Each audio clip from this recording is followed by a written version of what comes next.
soal MSG juga nih. MSG bikin bodoh, itu gimana tuh, mitos? Itu juga mitos. Itu mitos. MSG tidak bikin bodoh. Enggak. Okay. Ini mungkin ada ceritanya nih. Gimana tuh? Jadi di sekitaran tahun 1907-1908 adalah seorang profesor dari Jepang. Namanya adalah Prof. Ikeda. Prof. Ikeda ini dimasakin sama istrinya, dimasakin tofu yang dimasak di dalam dashi. Dashi itu kayak kaldu gitu ya. Kaldu ikan. Nah, ditambahlah sama dia lembaran rumput laut. Nah, abis itu pas dicicipi sama si Prof. Ikeda ini, rasanya wow. Umami. Rasa yang baru, gak pernah ada sebelumnya. Pada saat dia mencoba meneliti, karena dia adalah ahli kimia, ternyata MSG ini berasal dari ekstraksi rumput laut.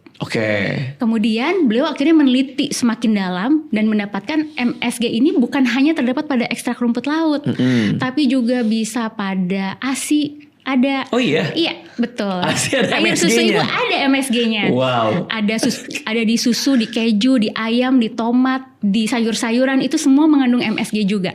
Makanya kalau kita lihat sekarang, bukan lagi MSG dibuat hanya dari tetes rumput laut, tapi ada yang dari tetes gandum, ada juga yang dari tetes tebu, dan tetes-tetes yang lainnya. Asal bukan tetes air mata, itu bucin bukan mecin ya. Betul sekali, itu bulol itu.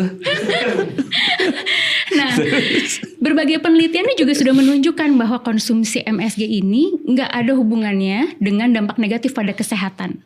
Termasuk kognitif, bikin bodoh itu nggak ada bukti ilmiahnya. FDA sendiri udah bilang mengkategorikan si MSG ini sebagai generally recognized as safe selama digunakan dalam jumlah yang sewajarnya, itu aman. Ya, seperti banyak substance lain, semuanya kan harus dalam sewajarnya. Betul. Dan bukan berarti kalau gitu gini, ya udah kalau gitu kita kasih aja bayi-bayi kita, anak-anak kita semua mecin yang banyak.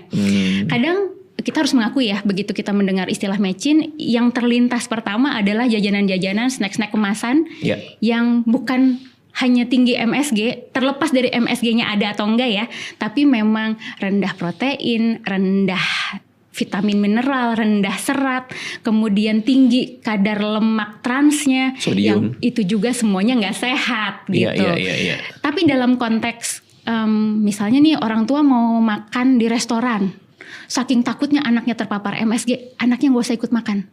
Soalnya kan makanan di restoran ada MSG-nya gitu. Anaknya masakin aja dari rumah sendiri, kasihan banget. Itu sebetulnya gak perlu sampai segitunya. Boleh-boleh aja selama dalam jumlah yang sewajarnya. Dan gak perlu juga berarti harus ditambahkan, karena sekali lagi MSG itu secara alamiah ada dalam berbagai jenis makanan dan minuman yang ada di sekitar kita.